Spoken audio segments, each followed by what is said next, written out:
సూర్యాపేటకు municipal chairman ఎవరు ఉండాలనేది ఎవరు డిసైడ్ చేయాలమ్మా? మీరు కదా మీకు చైర్మన్ ఎవరు ఉండాలో డిసైడ్ చేయాల్సింది. నేను గీలం చేస్తాను, ఆయన జగదీశ్వర్ రెడ్డి ఓ పేరు పట్టుకొచ్చిండు, ఇంకో ఆయన ఓ పేరు పట్టుకొచ్చిండు. మరి మనమంతా ఎవరు సపోర్ట్లు కొట్టాలి? మనం సపోర్ట్లు కొట్టానా? వాళ్ళకు సపోర్ట్లు కొట్టానా? ఈ తెలంగాణ రాజ్యాధికార పార్టీ నుంచి ఈ సూర్యాపేట మున్సిపాలిటీకి చైర్మన్ అయితే ఒక బీసీ బిడ్డ అవుతాడు, ఓ మైనార్టీ అవుతాడు, ఓ ఎస్సీ అవుతాడు, ఓ ఎస్టీ అవుతాడు.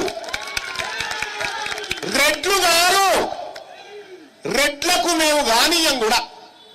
మీ సోపతే వద్దు మాకు, మీ సోపతే వద్దు మాకు. తెలంగాణ రాజ్యాధికార పార్టీ తీర్మానం చెప్తా ఉన్నాడు ఈ వేదిక మీద నుంచి.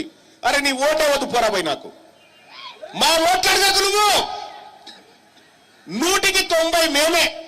పిడికేడు మంది లేని నువ్వు సూర్యాపేటకు చైర్మన్ ఎవడు ఉండాలి, డిప్యూటీ చైర్మన్ ఎవడు ఉండాలి, కౌన్సిలర్ ఎవడు ఉండాలి, నువ్వు డిసైడ్ చేస్తావు. నీ ఓట్లెన్ని తాతాయిడా?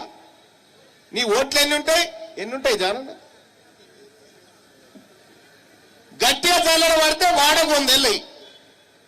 ఈ వాడకు 100 వెళ్ళినటువంటి వీళ్ళ ఓట్లు, వాళ్ళ ఓట్లతో మనం ఏదో గెలుస్తున్నట్టుగా, మనం ఏదో చైర్మన్లు అవుతున్నట్టుగా చెప్పి ఈ ఓట్లతో వార్డు మెంబర్ కూడా కాలే మోసం. మీ ఓట్లు మాకెందుకు? జగదీశ్వర్ రెడ్డి గారు చెప్పాలి. తీన్మార్ మల్లన్న గారు తెలంగాణ రాజ్యాధికార పార్టీ వాళ్ళు మా రెడ్ల ఓట్లు వద్దంటున్నాయ్యా, మాకు కూడా బీసీల ఓట్లు వద్దని చెప్పాలి. ఆయన మాకు కూడా ఎస్సీల ఓట్లు వద్దని చెప్పాలి, మాకు కూడా ఎస్టీల ఓట్లు వద్దని చెప్పాలి, మాకు కూడా మైనారిటీల ఓట్లు వద్దని చెప్పాలి వాళ్ళు.